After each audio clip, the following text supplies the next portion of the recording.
Phil Simmons আভাস দিয়েছিলেন আগেই এবার টি-20তে অভিষেক হয়ে যেতে পারে নাহিদ রানার। তবে নির্বাচকরা যে দল ঘোষণা করেছিলেন টি-20 সিরিজের জন্য, নাহিদের নাম সেখানে ছিল না।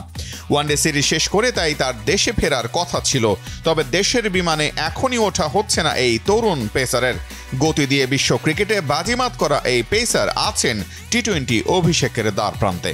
22 বছর বয়সী নাহিদ রানাকে এবার যুক্ত করা হয়েছে টি-20 সিরিজের দলে। ইতোমধ্যেই 6টি টেস্ট ও 3টি ওয়ানডে খেলা হয়ে গেলেও এবারই প্রথম সংক্ষিপ্ততম ফরম্যাটের দলে ডাক পেয়েছেন তিনি।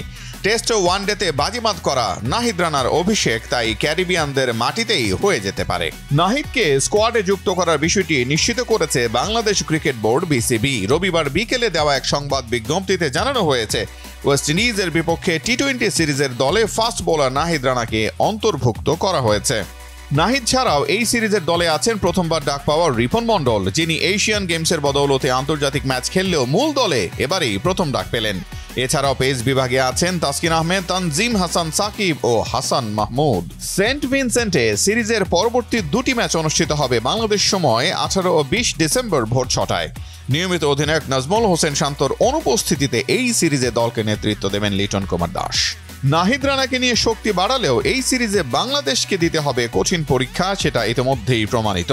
প্রথম সারি কয়েকজন দলে না থাকলেও ক্যারিবিয়ানরা যে স্কোয়াড সাজিয়েছে তা যথেষ্ট চ্যালেঞ্জিং এবং সেটা বাংলাদেশের জন্য হুমকি হতে পারে। তার উপর জয় দিয়ে বছর শেষ করতে মরিয়া ক্যারিবিয়ানরা, এমনটাই জানিয়েছেন ক্যারিবীয় অধিনায়ক রোভম্যান পাওয়েল। তবে টি-20 সিরিজের প্রথম ম্যাচ জয় টাইগার শিবিরে আত্মবিশ্বাস যোগাবে এমনটাই স্বাভাবিক।